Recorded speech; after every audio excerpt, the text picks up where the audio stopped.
ñu dem battre campagne. Là en 2024 on revient sur le même procédé yenn yi tamit je suis désolé mais du ngóore daal parce que tamit boo bëggee nekk dëgg-dëgg góor guerrier da ngay jàkkaarloog say adversaire nga jàkkaarloog. Khalifa Sall dafa ragal Ousmane Sonko. mais non je dis tous les candidats. ñoom ñëpp dañoo ragal tous les candidats yoo xam ni nangu nañu tey processus bii ñu continuer ci sous le seul fait que ñoom génn nañu ci mbir mi. Je suis désolé dañoo ragal Ousmane. Mais c'est dans Yewwi Askan Wi. Il y a des candidats dans Yewwi Askan Wi. Même dans Yewwi Askan Wi. ak dans la planète xam nga nag man. Déthié Fall est candidat. waaw ma ne même Déthié Fall est candidat. Yewwi Askan Wi la bokk. Malick Gakou est candidat. ak ñeneen ñu bokk ci biir waa PUR am nañ seen candidat. ñoom ñëpp Yewwi Askan Wi lañ bokk. Ils sont candidats. retiré nañ seen fiche. ñu ngi sur le terrain pour dem lijjanti seen i. c'est normal. c'est normal ñu nekk ci non c'est normal ñu wuti fiche c'est normal ñu nekk ci Macky Sall wuti fiche mais dama ni. processus bii ñu teg. bépp candidat laa wax. nekkal Yewwi Askan Wi nekkal Takk Askan Wi nekkal foo munti nekk. man c'est des amis que j'ai là-bas c'est des frères c'est des sœurs c'est des amis. mais il faut qu'on se dise la vérité bu ñu accepter condition bii ñu teg. ñu dem ci élection ñu dem ci élection sans se battre pour que le processus soit transparent mais ça veut dire que finalement ça les arrange. On écarte Ousmane Sonko. Comme hier je le disais. Ça aussi c'est la vérité. Li tax ma insisté sur yooyu hier je le disais. Ça aussi c'est la vérité. nekkoo fi ma ne Ousmane Sonko dérange pas seulement le pouvoir. mais également vous-même de l'opposition. parce que tey am na ñenn ñu bokk ci biir Yewwi Askan Wi dañuy toog ne non Ousmane Sonko dañ ko war a bàyyi dañu war a kii dafa war a bokk mais seen biir ñu ngi toog si biir néeg ne ni yàlla bu mu bokk parce que bu bokkee arrangé wu ma man. donte opposition la bokk est-ce que ça c'est une réalité aussi. Je ne pense pas quand même que ñu egg foofu parce que am nañu quand même des rapports assez sains et je crois que kenn si ñoom ku nekk. xam na lan la Ousmane Sonko di peser. mais est-ce que les rapports sont honnêtes. Donc non je pense quand même qu'elles sont honnêtes parce que man mes rapports avec eux sont honnêtes donc je vais pas juger. non je vais pas non je pense que kenn ci ñoom ku nekk relation yi nga am. muy ak man muy ak Ousmane Sonko muy ak keneen c'est des relations honnêtes parce qu'on est des êtres humains et c'est des gens de valeur yu nekk foofu. Maintenant man sama point de vue mooy que waruñu accepter di dem ci élection yi ci conditions yi te xam nga loolu fu ma ko teg dama ko teg ne bu fekkente ne dañu bëgg jële fi Macky Sall ak régime am jële fi li ñu nekk di defal Sénégalais yi coono yi ñu teg Sénégalais yi bu fekkee dañu bëgg alternance ñun ñëpp nangu nañu. ñu defee woon Ousmane Sonko sunu tête de liste législative bi ànd ak moom gis ko mu nekk ci kanam ñu nekk ci ginnaaw muy drainer des foules ñu gis sénégalais yi yaakaar bi ñu am ci moom ñu gis jeunesse bi taxawaay bu ñu am ci moom ñu gis sénégalais yi pare bi ñu pare pour jox ko le pouvoir rien que pour indi un changement ñoom xam nañu ni kenn si ñoom ku nekk bu xoolee boppam na xool ndax loolu Ousmane Sonko am moom mën na ko wala mënu ko. est-ce que moom désir de changement boobu est-ce que am na. ce cutis-là est-ce que les Sénégalais sont prêts à faire de lui ou d'elle le prochain président su loolu amul il faut se battre pour que ki nga xamante ne moom la Sénégalais yi bëgg ñu def ko loolu kooku mën a bokk. parce que man c'est comme ça. est-ce qu'il faut boycotter par exemple ñooñu ngay wax. bokk Yewwi Askan Wi situation bi taxaw amagul changement en tout cas ñu ngi xaar li ñuy wax ci wàllu Cour suprême ak juridiction yi ci wàllu recours yi bu dee changement yooyu amul est-ce que. ñooñu bokk ci biir Yewwi Askan Wi di candidat à la candidature. war nañu continuer wala dañu war a taxaw ne finalement. non kenn du taxaw parce que c'est un processus boo xam ni taxaw liggéeyal Macky Sall la. xam nga moi je suis pas pour le boycott 2019 nee naa la bi nit ñi ne dañuy boycotter dama ni man su ma voté wul mooy Macky Sall laay jàppale. parce que pour man quand tu combats quelque chose tu vas jusqu'au bout. donc kenn du boycotter mais quand je dis dañu war a xeex mooy dañu war a fàtte suñu bopp dañu war a dajaloo vers l'essentiel.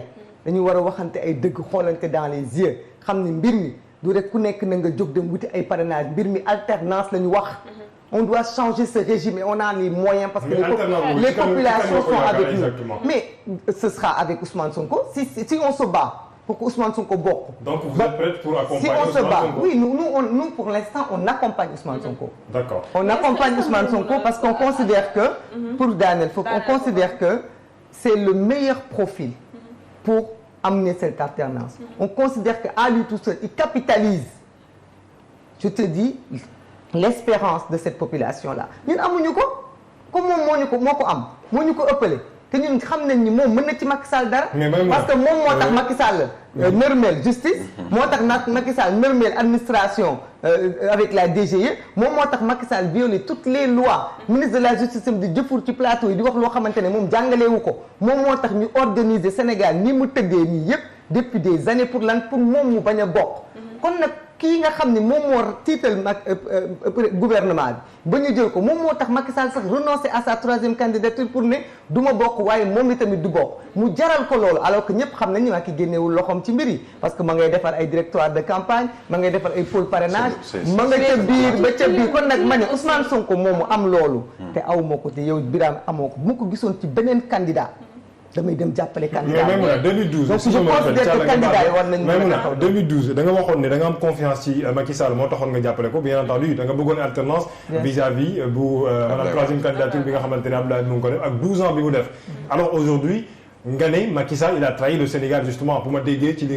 maanaam kaddu yi nga xamante ne jot nga ko déjà sax yëkkati nga ko ci yenn ay plateau alors aujourd'hui confiance bi nga am ci Ousmane Sonko est-ce que dans l'avenir aussi de le retourner encore une fois vers li nga xamante ne moom la Macky Sall peut-être indi finalement trahison bi nga xamante ne gis nga ko ci doxalin mën na nekk mais comme awma ci pexe xam nga nit ki moom li nga gis ci moom rek nga mën a gëm mën na nekk mais mën naa yaakaar quand même ni Macky Sall Ousmane Sonko du Macky Sall ci parcours am ci jaar-jaaram ci lu mu won Sénégalais yi ci li mu promettre itam Sénégalais yi que duñ leen wor que duñ leen mës a trahir que gis nañ itam li mu fi jot a def ba mu commencé tàmbali ba léegi gisaguñ ci moom lu war a mën a tax ñu ragal mais on va veiller on va contrôler on va surveiller Macky Sall bi ñu koy fal du man kese la wor mais quand même il y a eu 15 personnes qui sont décédées dernièrement il y a eu 59 personnes qui sont décédées ñooñu ñëpp xamul leen rey am un Sénégal meilleur am un Sénégalais plus juste depuis Macky Sall di bëgg nguur gi 2011 ba léegi des Sénégalais se battent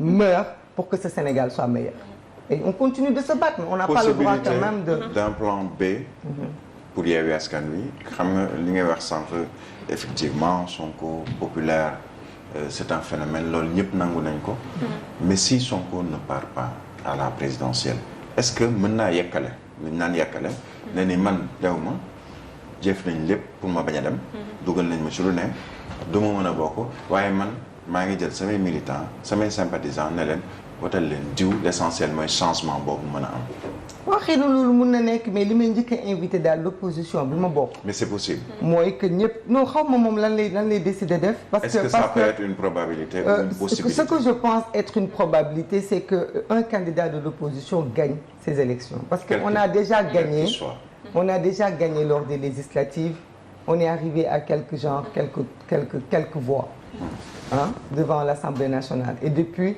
les frustrations ne font que s'augmenter donc on peut dire que l'opposition est majoritaire mais majoritaire boobu li tax mu jëmb mooy ñu bañ ko daggate mooy ñu dajale ko boole ko parce que dañ koo boole woon 2022 moo tax ñu am loolu donc c'est pour ça que j'appelle tout le monde vraiment je respecte tout le monde ñëpp xam nañ loolu que c'est pas parce que je dis damay soutenir candidature Ousmane que je respecte pas les autres candidatures de Malick Gakou ou de quelqu'un d'autre mais j'invite suma grand yooyu ak tous les gens de l'opposition ñu mesurer ce qui est en train de se jouer ñu xam ni ce qui se joue ce n'est pas seulement une participation c'est vraiment un cap bu ñu warul rater parce que il y a quelqu'un bu bëgg troisième mandat ñu bañal ko il est en train quelque part de réussir un autre pari de troisième mandat parce que aller sur le sens Amadou Ba c'est une troisième mandat de Macky Sall du leneen c'est la même chose c'est une continuité dans l'opposition Mimi Touré tey ci opposition bi la nekk est-ce que jàpp nga ku nekk ci opposition bi parce que man je n'ai pas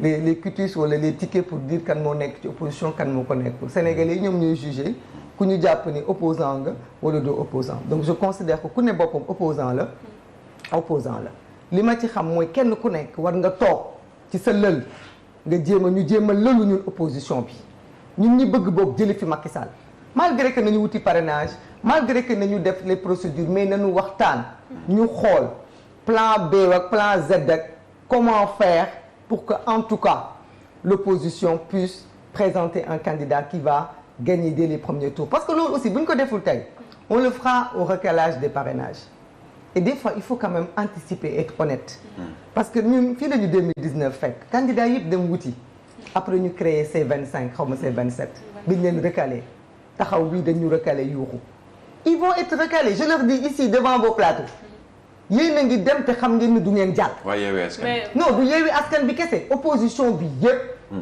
parce que Macky Sall de toute façon Yewwi Askan bi ñun on fait partie des non dialogues. ñun Macky Sall daf ñu blacklisté. on considère que Yewwi Askan Wi puisque am na ñenn ci ay. non ñun Yewwi Askan parce que ñi demoon nekkatuñu Yewwi Askan. Khalifa Sall nekkatul Yewwi Askan ñi des Yewwi Askan ñi des Yewwi Askan bi dañ leen blacklisté. telle sorte que Macky Sall dafa yore bantam. ni képp ku ñëwuloon ci dialogue bi dama lay dóor. te yat boobu dama leen di fàttali yat boobu mu ngi leen di xaar. te yat boobu nag bu ñu toog ba yat bi dal ci seen kaw. En décembre. ñuy door a retourné wu pour commencer di waxtaan. parce que bu boobaa li ñu dal intercoalition moo ñuy dal mooy def les choses en dernière minute et mal les faire. c'est le moment maintenant de s'asseoir de trouver des canaux politiciens yi aay nañu. am nañu xam-xam boobu xam nañ nan leen mën a def ba dajale pôle yi nañu jéem a waxtaan. ni ko histoire yëpp defee pour une candidature. voilà nañ jéem a waxtaan pour que au moins est-ce que c'est pour ñu am benn candidature par exemple ci Yewwi Askan Wi disons. Yewwi Askan Wi non opposition bi yëpp man je vais au-delà de Yewwi Askan Wi je dis tout simplement nañu waxtaan nañu xool nu ñu jegeyantee nañu xool nu ñu amee benn link. pour que balaa décembre ñu nduy Macky Sall. pour le cas de Ousmane Sonko est-ce que ça sera posé parce que gis nañ Birahim mi ngi koy wax sànq ñenn ñoo xam ñu ngi ci Yewwi Askan Wi ñu déjà actuellement li leen soxal mooy parrainage bi kenn ku nekk yaa ngi lanc di xool loo am mais par contre ku ci mel ni yow nga xam ñu bari jàpp nañ que da nga fidèle ak Ousmane Sonko d'autres par contre actuellement gis nañ ko tourner le dos silence bi ñu noté ci seen côté. non ils sont pas infidèles aussi hein, faut qu'on se dise des vérités parce que dañu yor seen ay parti tamit. dañu yor seen parti te ku créer ce parti aussi c'est pour aller au pouvoir créer ce parti pour dem. non ci gàttal en fait. voilà li Ousmane Sonko bëgg. voilà donc kenn mënul créer ce parti pour dem topp ci ginnaaw keneen loolu c'est pas ce que je dis. c'est tout à fait normal ñu am ambition wu.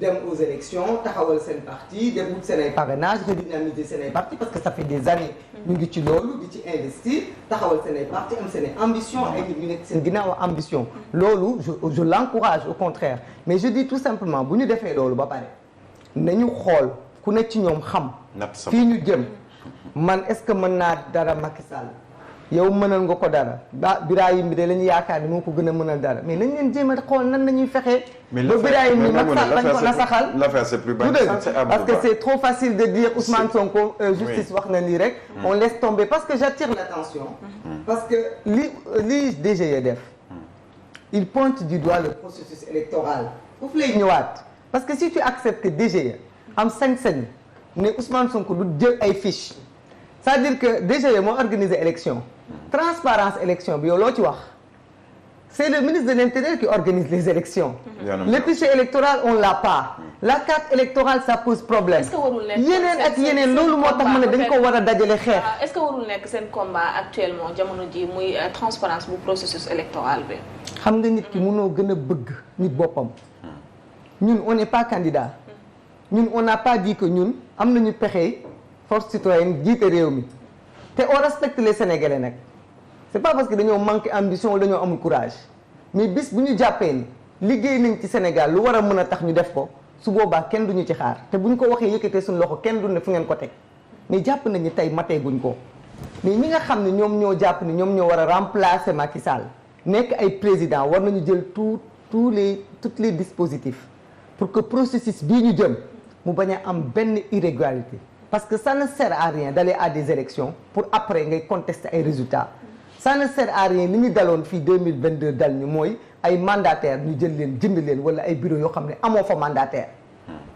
te loolu am na parti yu bëri amuñu mandataire mënuñu ko am c'est pour ça que je dis que Ousmane Sonko est l'alpha et l'oméga de l'opposition parce que moom képp moo fi am possibilité ci par li mu am ci ay sections ci Sénégal yépp am ay représentants partout sur le Sénégal. C'est le roi. Donc les gens ont besoin, c'est le chef de l'opposition. Les gens ont besoin de travailler avec lui autour de lui. Pour que au moins fu nekk ñu mun fa am ay représentants ñu bañ a dem ci élection yoo xam ni dañuy sàcc suñ ay résultats loolu nag bu ko nit amee du càgginu nga am humilité ou pas mooy da ngay xam lan nga bëgg man de li ma bëgg mooy 2024 ñu am une alternance parce que nag c'est pour ça qu'on se bat. Le président Macky Sall n'a pas le droit de confisquer le pouvoir di ko dénk ay ñoñam parce que Abdoulaye Wade su defoon loolu moom du toog alternance bu claire la ñu bëgg mooy dañu bëgg yëkkati pouvoir bi ci loxoom jox ko keneen alternance de ku ko wax mooy pouvoir bi day changer cap jóge ci pouvoir ñëw ci opposition. opposition bi nag moom mooy organiser wu. moom mooy taxawaay boo xamante ne mooy mën a def loolu. est-ce que opposition bii nga gis muy Yewwi Askan Wi muy keneen est-ce que pare ngeen réellement pour foqati au-delà de Ousmane Sonko bi nekk ci jafe-jafe foqati nguur gi ci pouvoir bi fi nekk. est-ce que personne ne peut le faire sans Ousmane Sonko. au-delà moom mënu nekk donc opposition bi fi ñu toll nii. au-delà moom mënu nekk. au-delà moom mënu nekk Ousmane Sonko debout dort couché en prison sur le lit d'hôpital ces militants ils sont pas sur son lit. les Sénégalais yu ko bëgg ñu ci seen kër yi. te Sénégalais yooyu pare nañu. kon ñun bu ñu nee pare nañu. mais bu dee pare nañu kan la ñuy voté xam nga lu ñu soxla organisation mais kan la ñuy voté organisation la Sénégalais yi soxla. ñu xam ni lii du naxee mbaay. tey bu opposant yu bëri taxawoon renoncer am taxawaay bu ñuy taxaw Sénégalais dinañ ne ñii kat pare nañu pour renoncer te je rappelle que ñun en 2022 on a renoncé. on n'était pas sur les listes. on n'était pas partant mais on a renoncé. on a fait la campagne législative man pour man moo gën a am importance présidentielle. parce que da ngay voter les élus du Sénégal ñiy voter budget bi mais présidentielle tu votes pour une personne. wax nga ko léegi. voté nañ pour Macky Sall mu trahir ñu nit ki ngay voter mën na juum. du dëgg mën na dem ba ci biir mu soppeeku. il faut des mécanismes yu ko wër. mécanismes yooyu ñoo mën a tax mu bañ a changer Macky Sall li tax mu changer mooy dafa nekk ak ñoo xam ne xëy na amuñu conviction ci li ñuy def ñu bare ci ñoom. seen poste la ñuy gérer ak seen ay intérêt c'est pas des gens qui se sont battus pour conviction man je suis convaincu qu'Ousmane Sonko su arrivé woon au pouvoir avec l'opposition bi ma gis nii ñu am caractère ñi ma gis ñi am ambition ñi ma gis du mën a jàdd parce que ñi mu àndal ñoo dul nangu mu jàdd parce que kenn ku nekk ci ñoom ñoo bokk génération te am na lu mu bëgg bu jàddee ñu wàcc ko fi taxaw te Sénégalais yi dinañ ne wax ngeen dëgg moom moo je reviens toujours sur ma question te fa lay jaaxale est-ce que l'opposition tey Maïmouna Bousso pare nañu bu ñu génnee Ousmane Sonko est-ce que opposition bi pare nañu pour daaneel li fi nekk. ci sa gis-gis man de j'espère que pare nañu. je peux pas dire su ma nee pare c'est pas question de parrainage wala question de mais il faut une personne. c'est-à-dire que moi li may raisonner mooy au cas où conditionnel la Ousmane Sonko bokkul opposition bi est-ce que taxaw na pour mën a gàddu xeex bi peut-être à sa place wala ànd koog moom ou ses militants. pour mën a daaneel li fi nekk est-ce que jubóo boobu déggoo boobu tey moom lay mooy sama plaidoyer parce que j'aurais très peur de ça je considère déjà que Ousmane Sonko ak partem ak coalition bi mu créé ñi mu àndal yaakaar naa ni bu taxawee ne votel leen kii ñëpp ñu ko bëggoon votel dinañ votel kooku mais jàpp naa ni loolu kese doyul moo tax man may def un plaidoyer au-delà de parti Ousmane Sonko wala de coalition bi mu bokk à toute l'opposition pour que les gens parce que lii dafa mës a am élection buy am dañuy créer ay FRT ay FRN front yu nekk parce que il faut des cadres pour que opposition bi toog c'est vrai que nag y a eu des coups bas y a eu des trahisons y a eu beaucoup de choses yu fi jaar mais je pense que ku nekk boo tegee Sénégal ci sa kanam teg ne si je ne fais pas renonciation et dépassement Macky Sall peut rempiler donc di nga xam qu'est-ce que tu veux travailler pour Macky Sall ou pour les Sénégalais. Si les Sénégalais veulent ce changement, nous devons nous sacrifier pour leur donner ce changement. Si donner ce changement, c'est sacrifier à quoi? À une candidature, à une démarche, à nos personnes. Nous, on ne représente rien pour les besoins des Sénégalais. Maanaam Déthié Fall taxawal nga ne bàyyi naa sama candidature tant que Ousmane Sonko bokkul. Malick Gakou ne bàyyi naa sama candidature tant que Ousmane Sonko bokkul. Tous ces candidats à la candidature waa PUR ne bàyyi nañu. tant que Ousmane Sonko bokkul. waxuma loolu dama ni soriwu ko dama ni ñoom jël nañ seen i candidature mais li ma leen di invité mooy. sachant que li ma leen di invité mooy sachant que Macky Sall va tout faire pour bloquer tout candidat de Yewwi parce que xam na ni. Yewwi Askan Wi dafa am benn potentiel bu mu am donc ñoom ñëpp leur candidature sont en danger li ma leen di invité. je sais que j'ai pas besoin potentiel Yewwi benn nit la. xam nga su fekkoon Yewwi kese la du ma ñëw fii ci plateau bi potentiel Yewwi benn nit la mais xam nga su doon Yewwi kese du ma ñëw fii di ko fi wax mën naa ko wax en interne wax leen sama avis mais dama jéggi Yewwi je parle de l'opposition élargie je parle de toute l'opposition laa bëgg kenn ku nekk ci ñoom ci li ngay def nii te muy un droit muy loo xam ne dafa baax ci sa parti redynamiser say troupes nga dem wuti say parrainage mais nga sóoraale ñu war nga commencer waxtaan ak yeneen partis opposants yi par exemple bu ñu leen téye bu ñu leen bàyyee bu fekkee jàll nañu y a pas de problème Sénégalais yi ñoom ñooy voter peut-être les gens vont se retrouver au deuxième tour je l'espère j'espère que opposition dina am 5 à 10 candidats ñu jàll bu ko defee au moins ni Macky Sall amee ay candidats ñun ñu amee ko noonu bu ñu eggee ñu dajale waat suñu ay doole je l'espère mais je dis au cas où Macky Sall pare pour bloquer leen il faut pas que ñu bàyyi ba décembre ñuy door a taxaw di wut cadre ñu waxtaanee moo tax ma ne ñooñu ñi nekkul Yewwi du adversaire Yewwi du seen noonu nañu jàpp ne Yewwi doole boo xamante ne la askan wi moo ko joxe nañu nangu ubbeeku waxtaan ak Yewwi ñeneen ñi tamit nañu commencé ñu am ay cadre nañu def li nga xamante ne moom moo amoon ci Benno Siggil Sénégal en 2012 Macky Sall malgré que moom moo campagne mais dafa am cadre bu fi nekkoon